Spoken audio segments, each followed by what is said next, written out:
Hello, I'm Neil, UK English tutor, and this is my second video, and we're going to be looking at the past perfect. With the past perfect, it's not the grammar that's difficult, it's quite simple. It's I had done something. She had done this, he had done that, they had just arrived. So it's subject plus had plus past participle. But it's not really that simple because it's knowing when to use it and how to use it.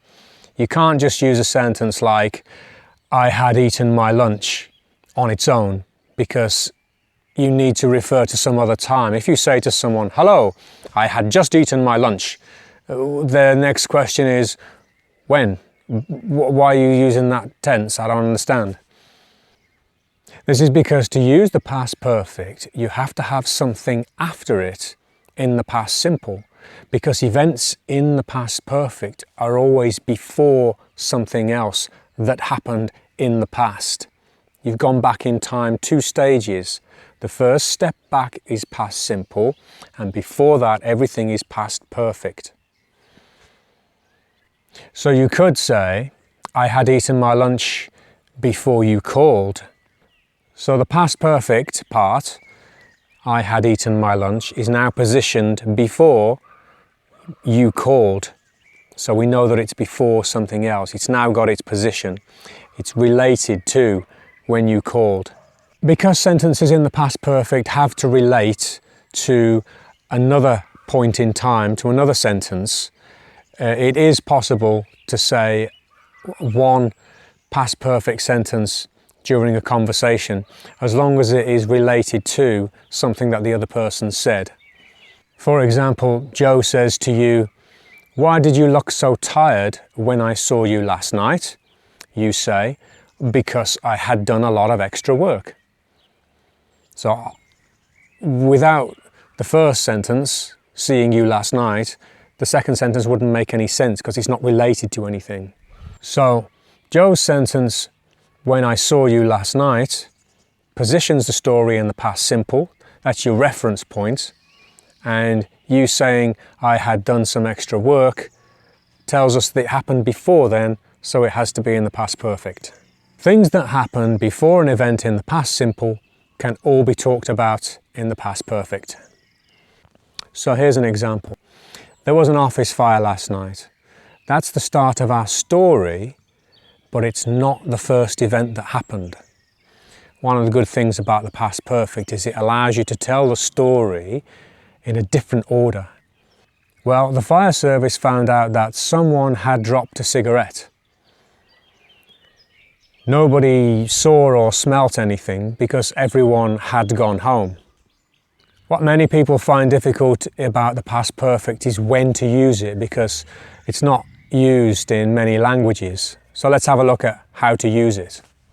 So here's another example. A not very exciting story, but last week I was in town, so I did the shopping.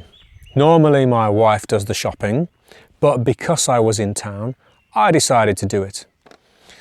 When I got home with the shopping, I was putting it away in the cupboards and on the shelves, and I realized that she had already done the shopping. I just didn't know. It's more interesting told this way, using the past perfect, because the first event in the whole thing was actually positioned at the end. My wife doing the shopping. She did that before any of the other things, but I put it at the end. It's more interesting that way. If you compare telling the story in the order that the things happened, it goes like this. My wife did the shopping. I was in town. I did the shopping. When I got home, I realized. That's it. And here's another amazing story that won't be made into a film. Yesterday, I made myself a sandwich and I took it down the garden to eat. When I got there, I realized my tea was still in the kitchen. So I left the sandwich and I went back up the garden to the house to get my cup of tea. And when I come back down with my cup of tea, the sandwich is gone. The cat had eaten it. When did the cat eat my sandwich? It was between me going up to the house and coming back down. But it's more interesting when you leave it. It's like the punchline in a joke. You leave it to the end. If you tell that story in the order that things happened, it's like this. I made a sandwich and I brought it down the garden. I realised I didn't have my tea. I walked back up the garden to get my tea.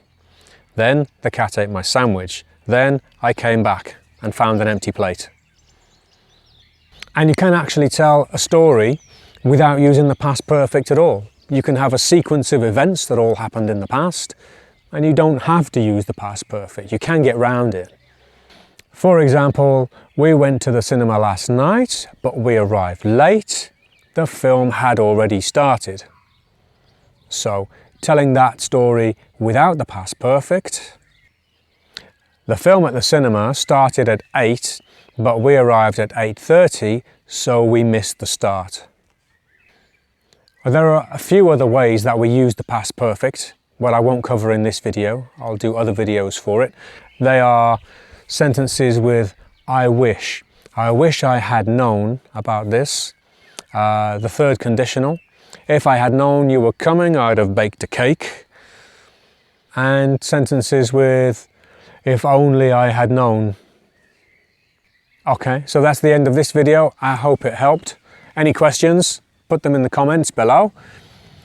And I'll be back next week with something else.